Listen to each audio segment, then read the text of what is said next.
마태복음 강의 25번째 시간입니다. 드디어 팔복의 마지막 복인 의를 위하여 박해받는 자가 누리는 천국이 어떤 것인지를 우리가 생각해 보게 되었습니다. 이 복은 역설 중에 역설이라고 먼저 이렇게 말씀드릴 수 있습니다. 의를 위하여 박해받는 삶, 옛날 성경에 핍박받는 삶, 고통받는 삶, 이 삶이 복이 있다.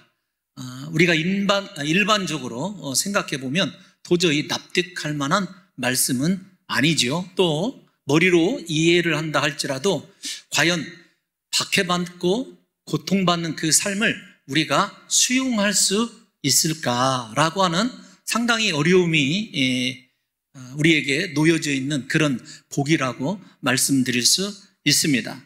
우리는 일반적으로 생각할 때 평안하고 안전하고 모든 것이 잘 되고 형통한 것을 복이라고 그렇게 여기고 살아오고 있는데, 주님은 의를 위하여 박해받는다, 고난받는다, 그런 사람들이 복이 있다고 말씀하시는 것을 보게 됩니다. 이 말씀이 우리에게 무엇을 의미하는지를 좀 생각하기에 앞서서 먼저 우리가 이 말씀을 거꾸로 좀 접근을 해보려고 그래요. 먼저 의를 위하여 박해받는 자들에게 주님께서는 천국이 그들의 것입니다, 천국을 주겠다, 이렇게 약속을 해주고 계시거든요. 여러분 곰곰이 한번 생각해 볼까요? 천국에 관한 복이 처음입니까? 팔복에서? 아닙니다. 우리가 첫 번째 복 다 같이 한번, 팔복의 첫 번째 복 한번 외워보겠습니다. 시작. 심령이 가난한 자는 복이 있나니 천국이 그들의 것이며. 공교롭게도 팔복의 첫 번째 복이 천국이 그들의 것입니다. 그리고 마지막 8번째 복이 천국이 그들의 것입니다. 이렇게 천국이 그들의 것입니다 라고 하는 복이 나머지 6개의 복을 감싸고 있습니다. 이 말은 어떤 것이냐면 사실은 팔복 전체가 다 천국에 관한 복이다, 이렇게 해석을 해도 과언은 아닐 듯 싶습니다. 왜 주님이 산상설교의 첫 마디에 팔복을 말씀하고 계시고 그 팔복의 모든 것들을 천국으로 그렇게 표현하실 만큼 첫 번째 복과 마지막 복에다가 위치해 놓으셨는지는 우리가 마태복음을 조금 펼쳐서 생각해 볼 필요가 있습니다. 세례 요한과 예수 그리스도께서 오셔서 이 땅에서 외치신 처음 말씀이 어떤 것이지요? 회개하라, 천국이 가까이 왔느니라 라고 하는 말씀입니다. 천국이 가까이 왔다라고 말씀하셨는데 갑자기 처음 설교에서 천국이 그들의 것이다, 가까이 왔다는 것과 천국을 소유했다는 것은 상당히 차이가 있습니다. 우리가 이 말을 다시 해석을 하면 이런 것입니다. 주님이 이 땅에 오심으로 가까이 온 천국을 누가 소유하느냐? 팔복의 말씀을 실천하는 사람들이 천국을 소유하면서 살아간다라는 것입니다. 그래서 이 팔복은 회개하라, 천국이 가까이 왔느니라 라고 하는 말씀에 대한 일종의 답안지입니다. 해답이라고 여러분들에게 그렇게 말씀을 드릴 수 있습니다. 그래서 예수 그리스도를 진정으로 믿고 그 믿음이 진실한 사람이라고 한다면 믿음에서 그치는 것이 아니라 행위적으로 이 팔복의 말씀을 쫓아갈 수 있어요. 그래서 이 의를 위하여 박해받는다라는 말씀이 팔복의 결론이라고도 이야기할 수 있습니다. 왜냐하면 우리가 이렇게 생각해 보십시오. 내 믿음이 진짜 믿음이라고 한다면 오직 심령이 가난하게 살아가야 됩니다. 나에게는 소망이 하나님밖에 없습니다. 하나님만이 내 유일한 구주이십니다.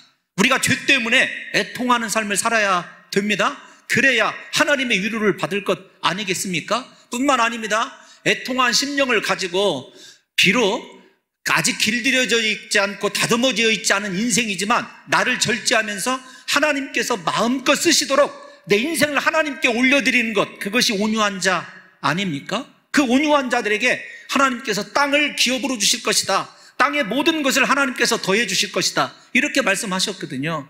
뿐만 아닙니다. 우리에게 의에 줄이고 세상 것에 줄이고 목마른 자가 아니라 의에 줄이고 목마른 삶을 살아가게 될 때에 하나님께서는요 우리에게 배부르게 다른 것으로, 즉 세상 것으로 채워주실 수도 있다라고 말씀하십니다. 게다가 사람들과의 관계에서 나는 다른 사람을 긍휼히 여기는 삶을 살아가고 있는가? 사람에 대하여 깨끗한 마음을 가지고 있는가? 나는 다른 사람과 언제나 화평을 추구하는 삶을 살아가고 있는가? 그리고 더 나아가 의를 위하여 박해하는 데까지 내 신앙이 성숙해 있는가? 이걸 생각해 보면 모두 다 팔복의 말씀은 여러분 보이지 않는 추상적인 믿음을 초월하여 언제나 우리의 삶에서 행위로 나타나는 열매라는 것을 아시게 될 것입니다. 그래서 다시 말씀을 드리면 천국이 어떤 것입니까? 하나님께서 나를 다스리고 통치하는 것이 하나님 나라이자 천국입니다. 그래서 하나님 나라는 이미 내 안에 임하여 있습니다.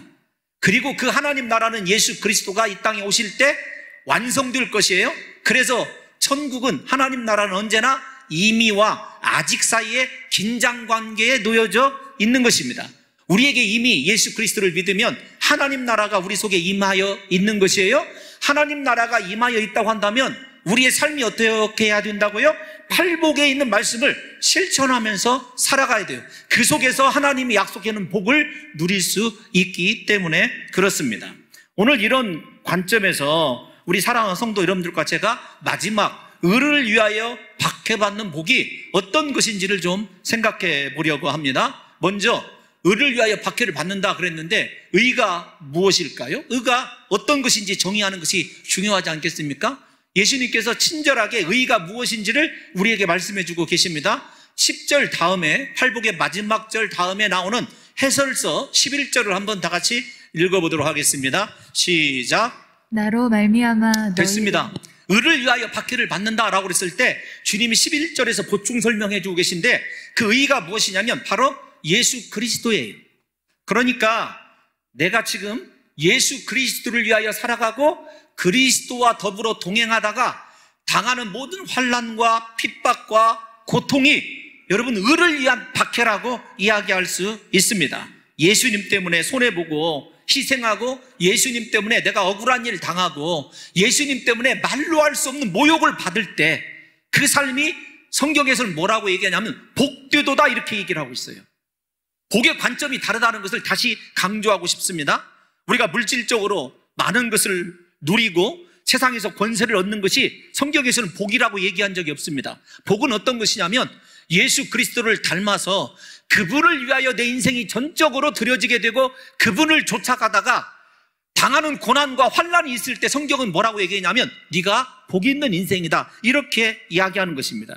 여러분 이렇게 의를 위하여 박해받는 인생을 조금 더 우리에게 잘 알려져 있는 뭐라고 할까요? 대중적인 말씀으로 조금 설명을 해드리면 예수님께서 마태복음 16장 24절에서 누구든지 나를 따라오려거든 자기를 부인하고 이렇게 얘기를 합니다. 그러니까 우리가 온유한 자 때도 배웠습니다마는 하나님이 나를 쓰시도록 나를 절제하는 것, 훈련시키는 것 온유한 자 아닙니까? 마찬가지입니다. 내가 그리스도를 위하여 따라가기 위하여 나를 부인한 사람, 어디까지 부인해야 하냐면 내가 당하는 고통과 박해 앞에서 모욕 앞에서도 영광 받으실 예수 그리스도를 생각하면서 그것을 기쁨으로 감수하는 사람, 기뻐하는 사람, 감사하는 사람, 그 사람이 바로 의를 위하여 박해받는 사람이다 이렇게 이야기할 수 있습니다. 그런데 여기에서 한 가지 여러분들과 제가 분명히 박해받는다는 것에 대해서 조금 정리를 해야 될 필요가 있어요. 어떤 것이냐면 우리의 박해가 과연 복음과 상관 있는 박해인가, 예수님의 십자가 때문에 당하는 고난인가, 아니면 나의 죄와 허물 때문에 당하는 고난인가를 우리가 구분해야 될 필요가 있습니다. 왜냐하면 예수를 믿으면서도 사실은 입술로는 예수님을 위하여 살다가 당하는 고난이라고 생각을 하는데 사실은 우리의 심령 속에 있는 이기적인 마음 때문에 혹은 내 체면과 욕심 때문에 허물어지고 실패하여서 당하는 고난이 있기 때문에 그렇습니다. 그래서 우리 사랑하는 성도 여러분들과 제가 먼저 베드로의 말씀을 좀 생각해 보려고 그래요. 베드로전서 2장 20절에 이렇게 얘기합니다. 베드로가 죄가 있어 매를 맞고 참으면 무슨 칭찬이 있으리요. 그러니까 우리가 다시 말씀을 드립니다. 그리스도가 아니라 내 자아, 깨어지지 않는 자아와 욕심과 내 이기심 때문에 그리스도를 이용하다가 당하는 고난도 있을 수 있다는 것입니다. 많은 사람들이 자신의 의와 욕망을 추구하다가 당하는 실패를 고난이라고 박해라고 착각하는 경우가 있다는 것입니다. 오늘 분명히 우리 사랑하는 성도 여러분들과 제가 혹시 고난 중에 있다면 확인해 봐야 돼요. 지금 나의 고난은 그리스도와 상관이 있는가?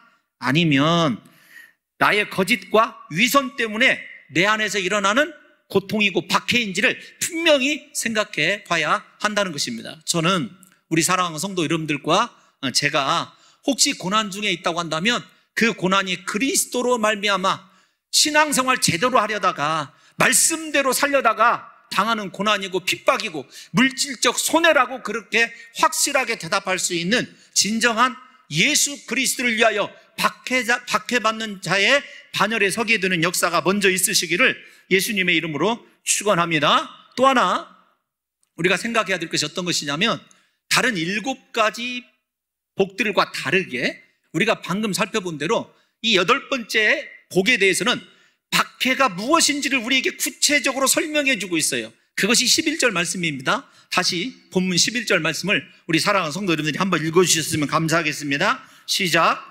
나로 말미암아 너희를 욕하고 박해하고 거짓으로 너희를 거슬러 모든 악한 말을 할 때에는 너희에게 복이 있나니. 아멘.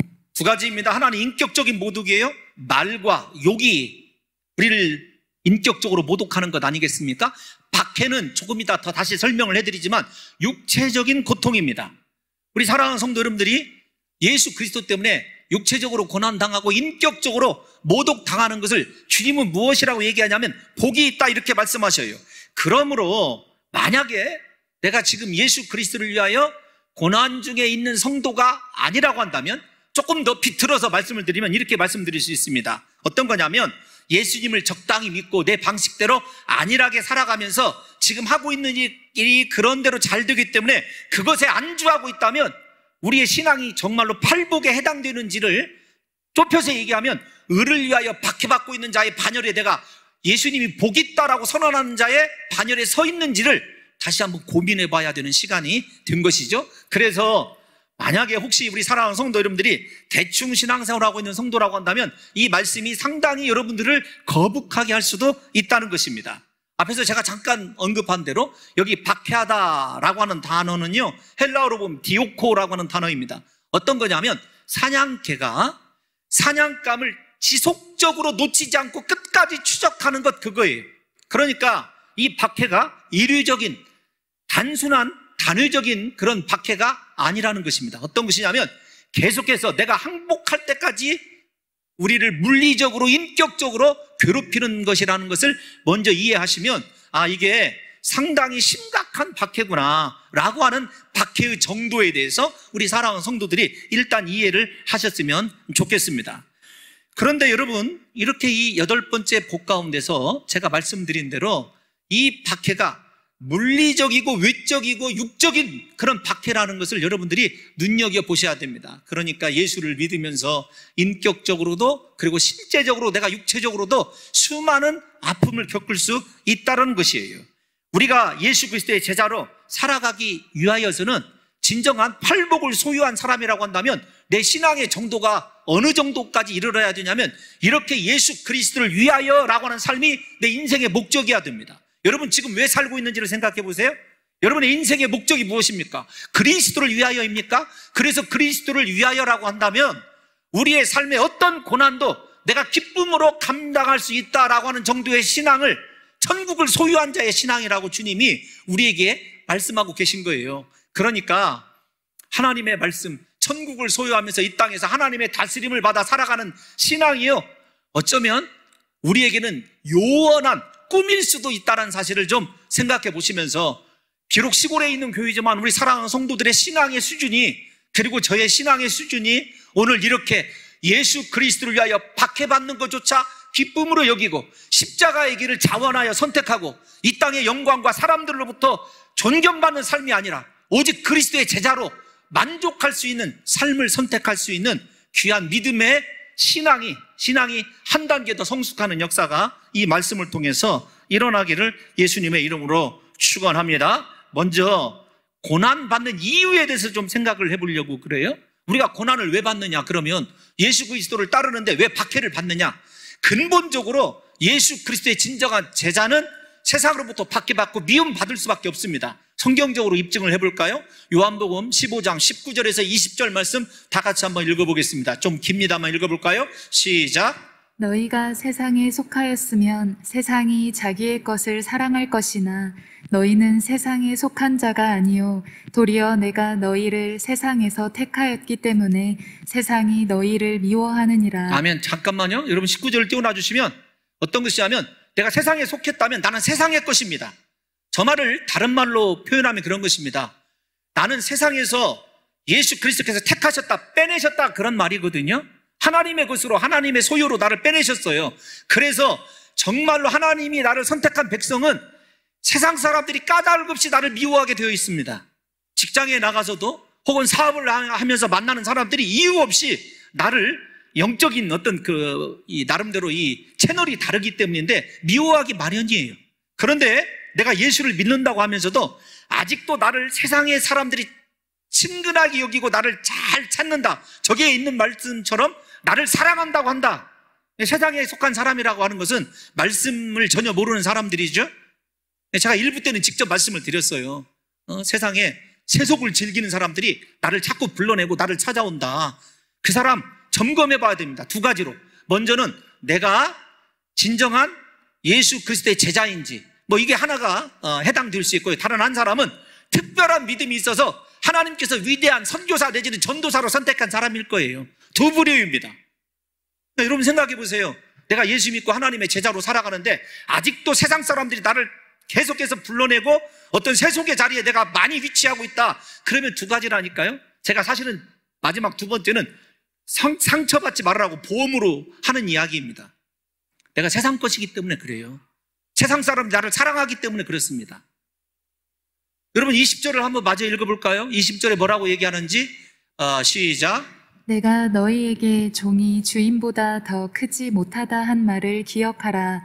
사람들이 나를 박해하였은즉 너희도 박해할 것이요 내 말을 지켰은즉 너희 말도 지킬 것이라. 아멘. 세상이 우리를 욕하고 미워하고 핍박하면 우리가 세상에 속하지 아니하였다고 하는 증거입니다. 예수님께 속했다고 하는 그런 증거예요. 그래서 핍박받는 것을 이상히 여겨서는 안 됩니다. 직장에서 이러다가 여러분 내가 거래하는 사람이 나를 미워하는 것 당연한 것으로 여겨야 돼요. 그러나 그 미워하는 것 자체를 그리스도의 사랑으로 또 감싸는 데까지 나아가야 긍휼히 여기고 그들에 대해서 깨끗한 마음을 유지하는 것이 또 진정한 예수 그리스도의 제자라고 하는 것도 팔복을 통해서 우리가 생각해 봐야 될 문제입니다. 그러므로 사랑하는 성도 여러분들이요, 이 시간에 내 신앙을 한번 점검해 봐야 됩니다. 나는 예수님께 진실로 택함 받아서 하나님의 거룩한 도구로 쓰임 받고 있는지, 아직도 세상 사람들이 그리고 세상이 나를 사랑하고 있는지를 좀 생각해 보셔서 내 인생의 현 주소가 어디인지를 확인해 보셨으면 좋겠습니다.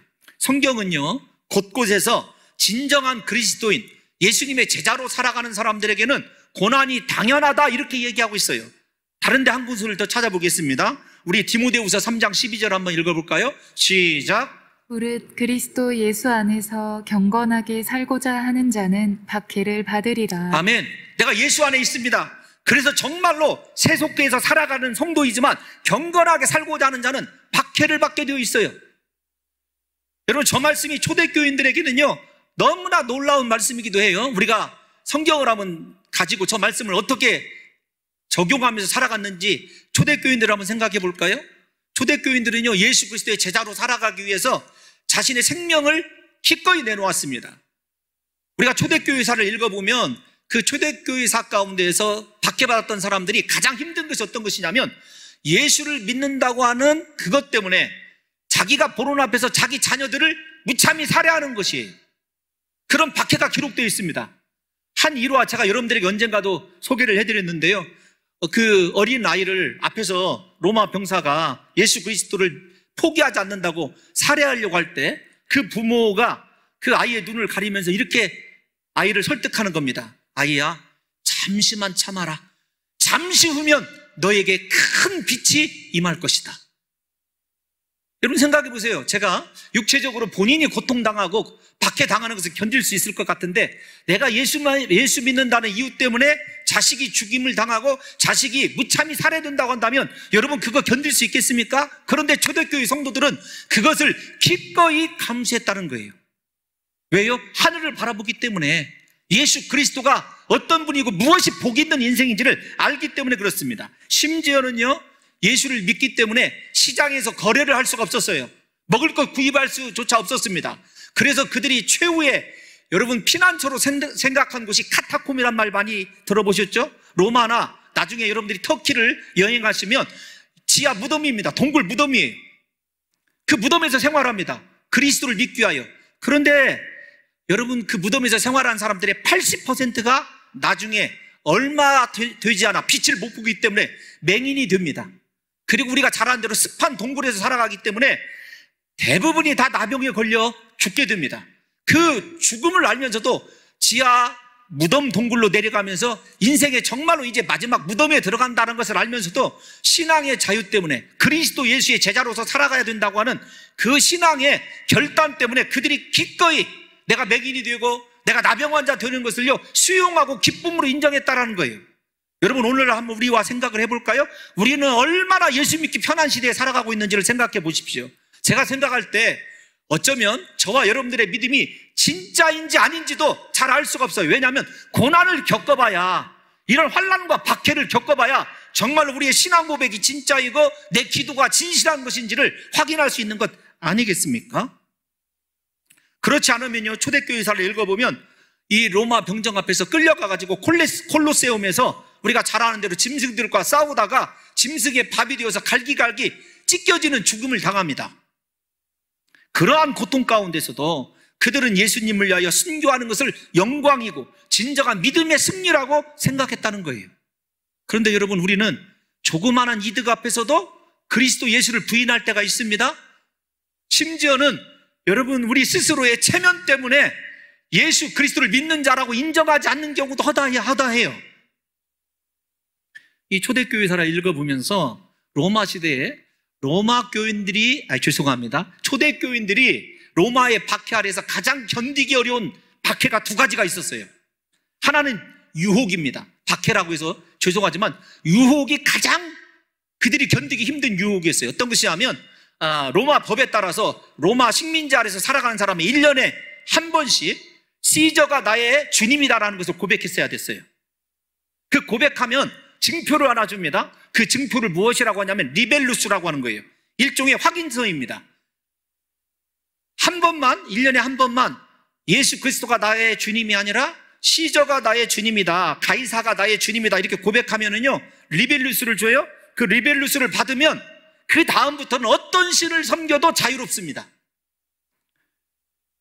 여러분 이 유혹 앞에서 초대교회 성도들이 가장 많이 갈등했다는 거예요. 내가 한 번만 거짓으로 시저가 나의 주님이다라고 고백하면 나머지는 하나님을 자유롭게 섬길 수 있을 텐데, 그런데 그 한마디를 하기 싫어서, 그 한마디가 커다란 하나님에 대한 모독으로 생각해서 그 말 한마디 못하고 수많은 사람이 순교의 현장에서 여러분 이슬로 사라졌다는 것을 우리가 잘 알고 있지 않습니까? 제가 언젠가도 여러분들에게 소개했습니다마는 엔도 슈사크라고 하는 쓴 사람이 쓴 침묵이라고 하는 그 일본의 이 초대 선교의 현장을 쓴 책이 있어요. 한번 읽어보시면 도움이 됩니다.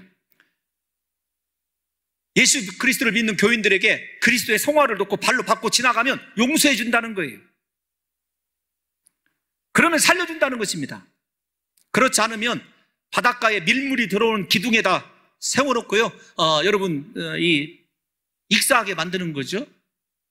그런데 대부분의 사람들이 예수 그리스도를 잘 섬기기 위해서 예수 그리스도의 형상을 밟고 지나갔다는 사실을 아십니까? 저 두 가지로 말씀드리는 거예요.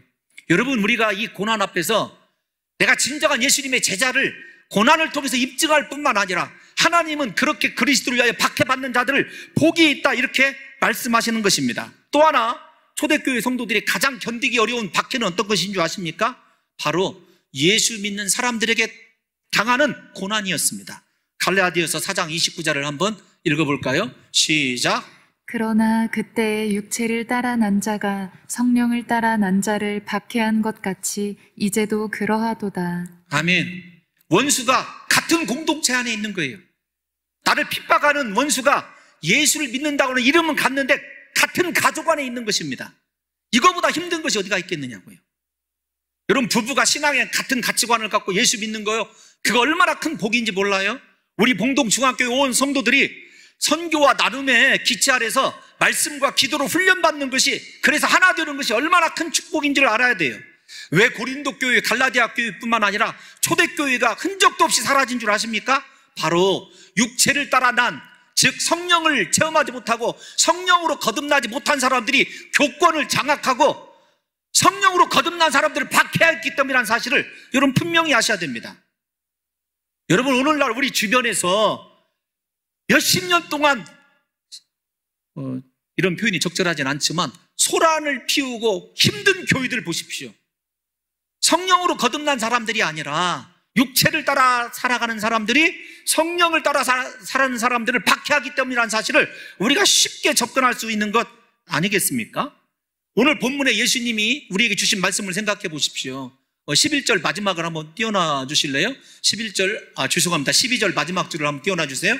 12절, 너희 전에 있던, 시작, 너희 전에 있던 선지자들도 이같이 박해하였느니라. 여러분, 선지자들이 누구에게 죽은 줄 아십니까? 하나님을 믿는 하나님의 선민이라고 한 사람들에게 죽었어요.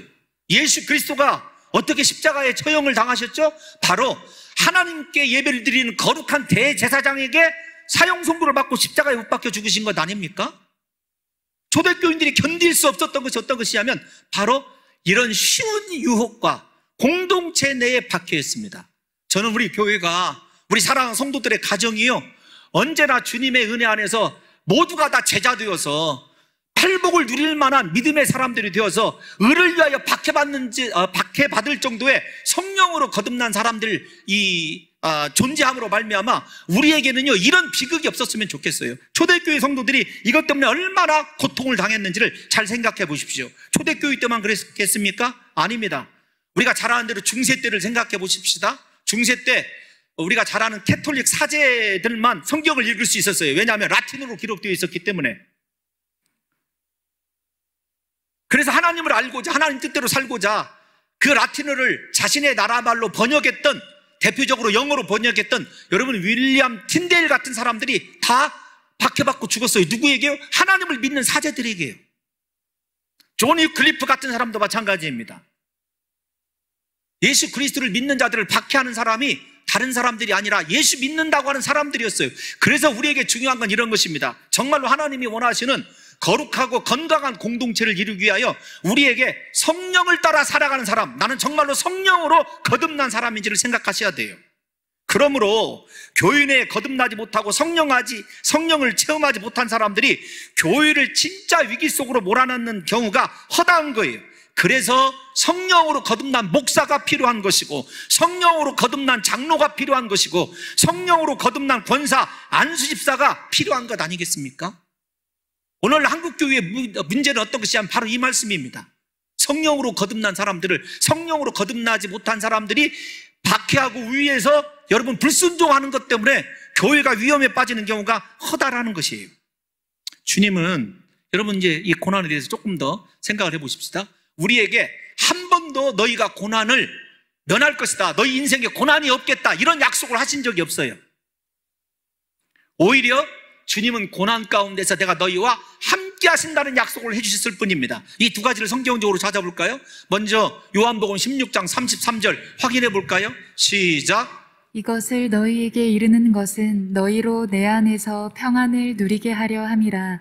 세상에서는 너희가 환난을 당하나 담대하라. 내가 세상을 이기었노라. 아멘. 잘하는 말씀 아닙니까? 우리는 세상에서 환난 당하게 되어 있습니다. 박해받게 되어 있어요. 다만 내가 그리스도 예수 안에 있으면 그 박해 가운데서도 평안을 누리고 만족을 누리게 되어 있는 것입니다. 우리가 잘 아는 대로 주님은 그렇게 우리에게 환난이 있을 것을 약속하셨고, 세상을 이겼다고 담대하게 하실 것을 말씀하셨고, 마지막 마태복음의 끝이 무엇으로 끝이 나죠? 볼지어다 세상 끝날까지 내가 너희와 항상 함께 있으리라. 고난 가운데 함께 하신다는 거예요. 여러분, 다니엘의 새 친구 풀무불 속에 그 새 친구를 생각해 보십시오. 7배나 더 뜨거운 풀무불 속에서 그들이 견뎌냈을 뿐만 아니라 그 고난의 현장에 예수 그리스도께서 그들과 함께 했던 그 장면을 생각해 보십시오. 여러분, 우리 사랑하는 성도 여러분과 제가 고난이 복인 이유는 이렇게 내 신앙이 진짜라는 것, 내가 예수님께 속한 자라는 걸 입증할 뿐만 아니라 고난 가운데서 하나님의 영광스러운 임재를 더 극적으로 체험할 수 있는 것 같아요. 제가 이번 한 주간 하나님 앞에 저녁 기도 시간에 드렸던 기도 가운데 스스로 은혜 받은 기도가 어떤 것이냐면, 상한 갈대를 마저 꺾지 아니하시고 꺼져가는 심지, 등불의 심지를 마저 끄지 아니하시는 그 하나님의 사랑을 생각할 때 얼마나 은혜스러운지 몰라요. 우리가 일생 살아가는 동안 고난 중에 있을 것 아닙니까? 그런데 여러분, 분명히 우리가 믿어야 될 것이 있어요. 무엇이냐면 예수님이 그 고난에 대하여 나와 함께 하신다고 분명히 약속해 주셨다는 것입니다. 우리가 앞에서 말씀드린 대로 신앙생활하면서 언제 하나님을 가장 극적으로 체험할까요? 제 경우에는요, 내가 고난 중에 있을 때예요. 고난 중에 있을 때 하나님을 극적으로 체험하는 경우가 정말로 허다합니다. 제가 좀 시간만 허락되면 제가 경험한, 제가 받은 은혜를 같이 나누고 싶습니다만, 그 대부분의 은혜는 다 새벽에 나누는 것이기 때문에 우리 사랑하는 성도님들이 한번 생각해 볼까요? 고난 가운데서 어떤 축복을 누렸는지 우리가 사도들을 통해서 한번 찾아보겠습니다. 베드로 사도가 고난 가운데서 이 팔복의 말씀을 들었을 거 아니에요? 그가 무엇을 경험했는지 우리 베드로 전서 4장 14절을 한번 읽어볼까요? 시작. 너희가 그리스도의 이름으로 치욕을 당하면 복 있는 자로다. 영광의 영 곧 하나님의 영이 너희 위에 계심이라. 아멘. 이 말씀과 똑같지 않습니까? 의를 위하여 박해받는 것이나 그리스도를 이름으로 치욕을 당하는 것, 뭐라고요? 똑같이 복이 있다 이렇게 얘기하여 팔복의 말씀을 듣고 팔복대로 살아갔더니 베드로가 뭐라고 얘기합니까? 내가 복이 있었다. 그런데 복 있는 자인데 무엇이 남다른 복이냐? 영광의 영 곧 하나님의 영이 너희 위에 계심이더라. 하나님이 고난 중에서 절대로 떠나지 아니하시고 영광 중에 그분의 존귀하심을 우리에게 고난 가운데서 나타내 주실 줄로 믿습니다. 여러분, 이것 또 하나 좀 설명드리고 싶은 것이 있어요. 누구냐면 바울을 좀 생각해 보십시다. 사도 바울이 빌립보에서 복음을 전하다가 감옥에 갇히죠.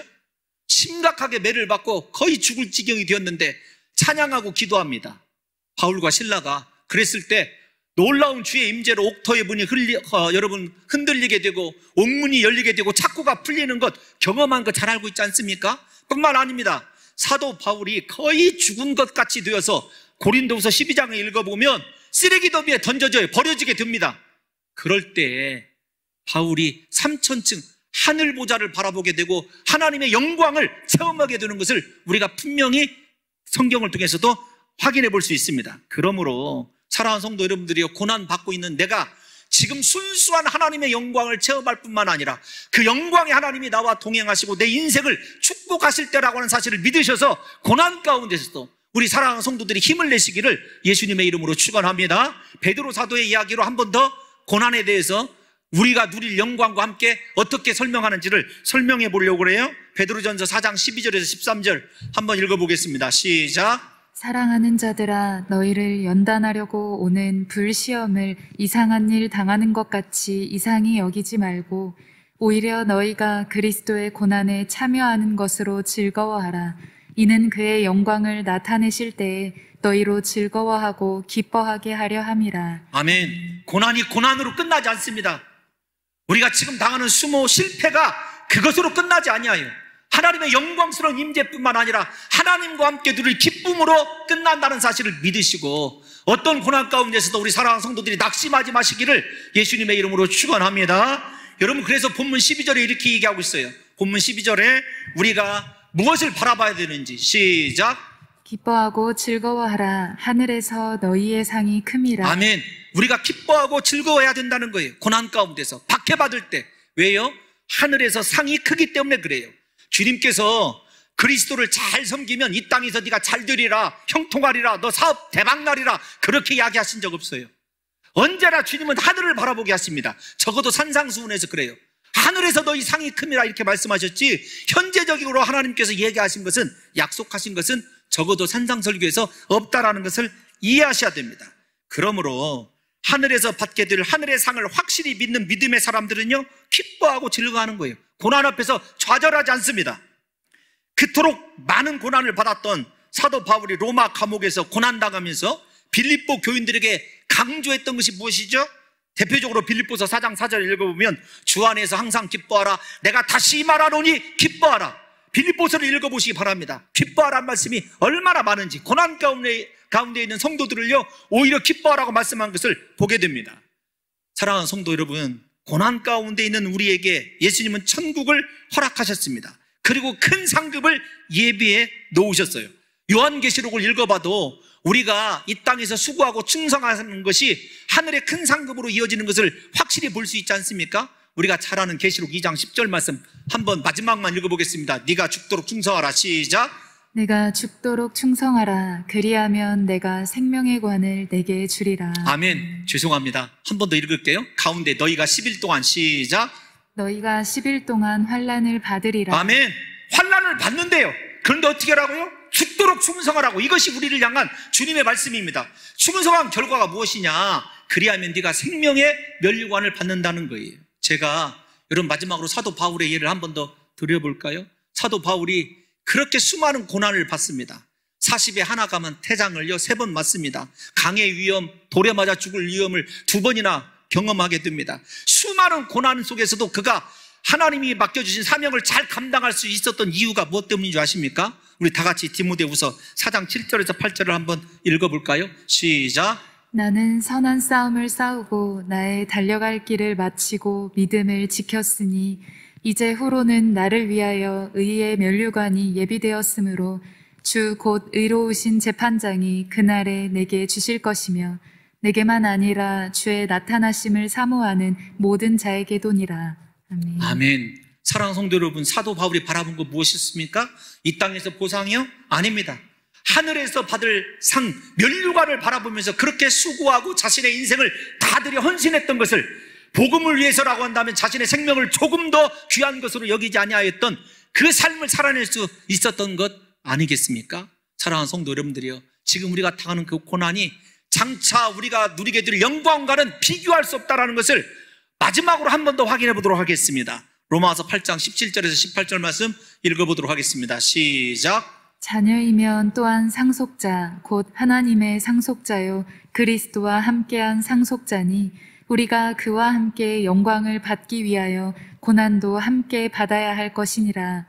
생각하건대 현재의 고난은 장차 우리에게 나타날 영광과 비교할 수 없도다. 아멘. 사랑하는 성도 여러분들, 지금 여러분들이 받고 있는 고난은 장차 나타날 영광과 조금도 비교할 수도 없습니다. 고난 중에 있습니까? 여러분들을 절대로 버리시지 아니하시고, 사람들은 여러분들을 버릴 수 있지만 예수 그리스도는 우리와 고난 가운데 함께 하시며 그분의 영화로움을 우리에게 나타내 주실 것입니다. 그리고 지금 우리가 당하는 그 고난이 하늘에서 받을 나의 상급이고 영광이라는 사실을 깨달으셔서 부디 주님 오시는 그날까지 저와 여러분들이 주님만을 위하여 내 삶을 살아드리고 어떤 박해 가운데서도 하나님의 제자답게 그리스도를 증거하는 귀한 삶 살아내시기를 예수님의 이름으로 축원합니다.